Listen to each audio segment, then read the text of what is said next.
For the first month, the world felt like it was happening behind a thick pane of glass. Everything was muffled and distant. During the day, I could pretend to be on the other side of it.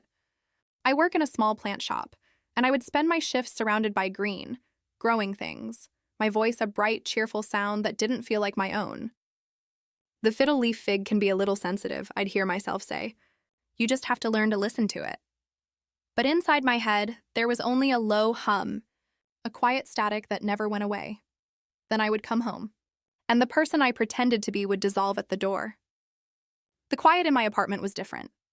It was heavy. I'd stand in the kitchen and eat cherry yogurt that was probably a few days past its date, just peeling back the foil lid because finding a spoon felt like a monumental task. That was often dinner. Then the night would begin, stretching out long and dark in front of me. And my thumb seemed to have its own routine. I'd open my phone not to his social media, that felt too obvious. I would go to his Letterboxd account, the app for logging movies. I'd just look at the star ratings he gave to films. 3 stars for a new action movie. He must be feeling numb. 5 stars for that quiet, sad indie film. He must be thinking about me, he must be hurting too. It was a strange, sad comfort, trying to read his heart in his critique of a superhero movie. I would do this for hours until my eyes burned and the screen went blurry. Then I'd fall asleep for a little while and wake up to put on my plant shop self again. I remember one night I was in the shower and I realized I wasn't crying. I was just standing there, my forehead resting against the cool, damp tile, the water running down my back. I started counting the tiny hexagon tiles in the pattern. 1, 2, 3. I counted to 87 before I noticed the water was turning cold. A thought came to me then, not loud or scary, but very simple and clear. This is it. This is what your life is now. You are the person who counts tiles and eats yogurt from the container and waits. The hopelessness wasn't a wave crashing over me anymore. It was just the water I was swimming in. It was the floor and the walls and the air. The shift started in the gentlest, strangest way.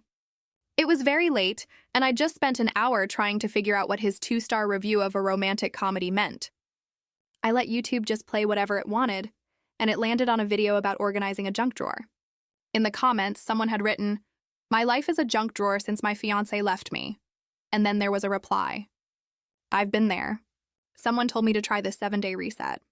It sounds silly, but it was the only thing that helped me get up. For real. And they listed it out. Day 1, cut all digital contact. Day 2, do 1 load of laundry from beginning to end. Day 3, walk to a place in your neighborhood you've never been. I actually made a sound, a small, tired laugh. Laundry? A walk? As if that could fix the feeling that my heart had been torn into tiny pieces. It was the most simple, almost insulting advice. But then I looked around my dark apartment, at the clothes piled on a chair, at my own tired face reflected in the black screen of my phone. My current plan of just slowly fading away wasn't really helping. A feeling that wasn't quite hope, but maybe the absence of total hopelessness stirred in me. Fine, I thought. I'll try it. Day 1 was the severance. My thumb hovered over his name in my contacts. My heart was beating fast, but in a muffled sort of way. A voice in my head whispered, "What if he's about to text you an apology? What if this is the moment he realizes he made a mistake?" It was a story I'd been telling myself to get through the days. I took a shaky breath and pressed block. Then I deleted the number. Then I uninstalled the Letterboxd app. The silence that followed felt huge and empty. My thumb kept reaching for an app that wasn't there anymore. But that night, for the first time in a month, I slept for 6 hours straight. A deep, dreamless sleep. It felt like a kindness. Day 2 was the laundry. I woke up, and the first thing I didn't do was check his movie ratings. The urge was a physical thing, an itch under my skin. Then I remembered the list. I looked at the pile of clothes on the chair, a monument to the past month. As I gathered them, my hand closed around something soft. One of his socks, a plain gray one that had gotten left behind. The feeling was instant and sharp, a memory of him walking around my kitchen in them. Tears started to well up and a knot formed in my throat. I almost stopped. I could just keep this one sock. But the instruction was so simple. Do 1 load of laundry. With a shaky breath, I put the sock in the basket with everything else. The whole process, the sound of the machine, the warmth of the clothes from the dryer, was something to focus on. When I was done, I folded the last shirt and looked at the chair. It was just a chair again. One small corner of my life felt a little clearer. Day 3 was the walk. I left my phone at home. It felt strange, like I was missing a part of myself. The first few blocks were just noise in my head. Then, a block ahead, I saw a man with the same kind of messy brown hair as him. My stomach dropped and my breath caught. For a long, painful second, I was sure it was him. I almost turned and ran home. But then he turned his head and it was a stranger. He kept walking and I was left standing on the sidewalk, my heart beating hard. But I didn't go back. I took a breath and kept going, to a little park I'd never been to. I saw a colorful mural on a wall I'd never noticed before. I heard wind chimes somewhere nearby. For a few minutes, the static in my head quieted. The next few days were about small things. I bought a strange-looking dragon fruit and figured out how to eat it. It was pretty good. I put on music I used to love before I met him. On day 6, my friend Maya, who had been sending me gentle texts that I'd been ignoring, sent me a silly video of a cat. My first instinct was to put my phone down. But I thought about the list. I typed back, "LOL, that's a mood." She answered right away. "You're alive.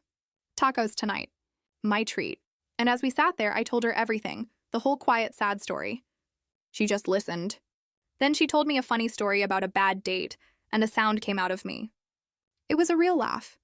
It felt unfamiliar, like using a muscle I hadn't used in a long time. Day 7.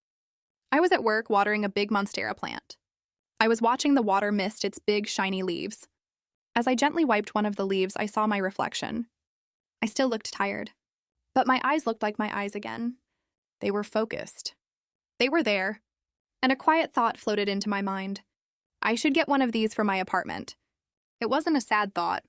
It was just a thought. About a plant. About a future that might have something new in it. That simple list didn't fix me. Healing isn't a checklist you can finish. There are still days when a song comes on and it feels like a punch to the stomach. But the list was like a handrail in the dark. It made me take one small, manageable step at a time, and then another, until I was walking by myself again.